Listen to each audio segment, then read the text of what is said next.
Gérard Collomb, l'ancien maire de Lyon et homme politique français, est donc décédé le 25 novembre à l'âge de 76 ans des suites d'un cancer de l'estomac qui l'aura terrassé en un petit peu plus d'un an.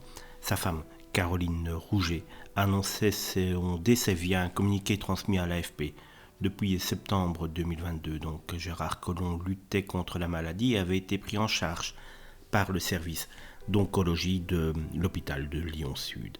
Sa femme a précisé que le décès est survenu après une courte période de coma et Gérard Collomb avait exprimé le souhait de bénéficier d'une sédation profonde lorsque la maladie ne pouvait plus être améliorée par un traitement anticancéreux.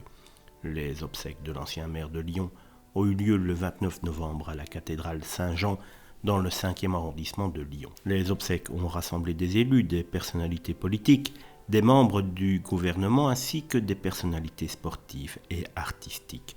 Le président Emmanuel Macron et son épouse Brigitte ont rendu hommage à Gérard Collomb, tout comme d'autres personnalités telles que François Hollande, Elisabeth Borne, Gérald Darmanin, Bruno Le Maire, Édouard Philippe, Jean-Louis Borloo, Christian Estrosi, Jean-Michel Aulas, Tony Parker, Sylvie Tellier, Laurent Gérard et bien d'autres.